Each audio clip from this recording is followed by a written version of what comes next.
there has to be one important aspect in this all-out offensive. Many people are already calling it war that's happened between India and Pakistan for the last 3 days. We have seen a plethora of videos coming in from Pakistan where Pakistan civilians are openly admitting being absolutely caught unawares and being absolutely apprehensive of the strikes that are happening, which have been carried out by India with such precision and with such deadly precision. Yet it stands in complete contrast to the messaging and the videos that have come in from the Indian side, where the Josh remains high, not just among the forces but also among civilians. This is a war, Pradeep, which we have to win, and we are winning collectively as a country.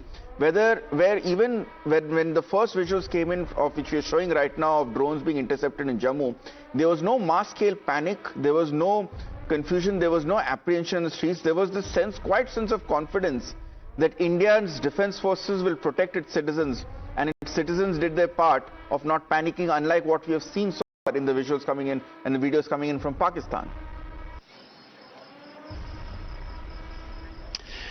Yes, you're absolutely right. Very important point you made, because reason is that there is a complete synergy between Jawan and Awam.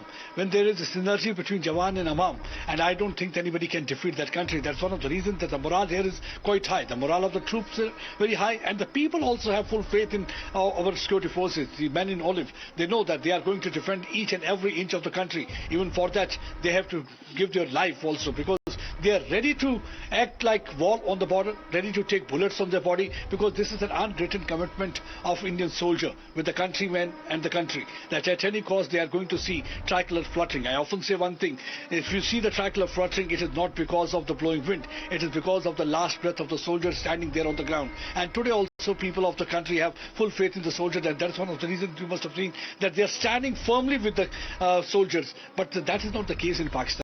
Reason being, if you talk about the Pakistan army, if we talk about the Pakistani general, because see, it's a divided house. Reason being that the Pakistani generals had never ever mingled with the population. There is often, we have heard the sloganeering, people coming out on the street, they say, "Ye jo dahshat gardi hai, iske piche Pakistani fauj ki vardi hai." So people are quite angry. If we talk about Khyber Pakhtunkhwa, if we talk about Balochistan, if we talk about Pakistan occupied Jammu and Kashmir, if we talk about Sindh area, reason being that 80% of the army in Pakistan is Punjabis, and the Punjabis, they are normally occupying the good position. They are not treating other provinces well, and they are being treated like second-class citizens. That's one of the reasons you must have seen the uprising in Balochistan area. Today only there was an IED attack carried out by the Baloch Liberation Army, in which 12 army personnel of Pakistan lost their life while they were going for operation. And reason being that there are several cases of disappearance, there are several cases of persecution.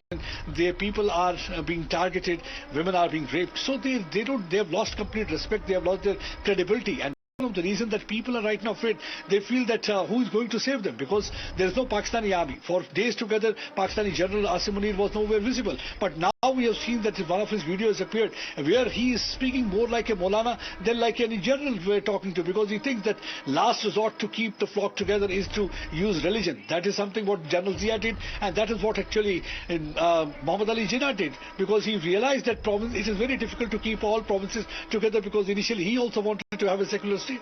Finally, he had to induct that element of Islam, because he thought that Islam will act as a gel to keep all the provinces together. And so right now this is the biggest ever dilemma right now before the army general, also how to keep flock together, because there are generals who are with him. There are some of the generals who are more close to PTI. They feel more close to Imran Khan, because they feel today Imran Khan is behind bar. It is because of Asim Munir. And if Shahbaz Sharif is there on chair, it is because of Asim Munir, because there is a sham democracy.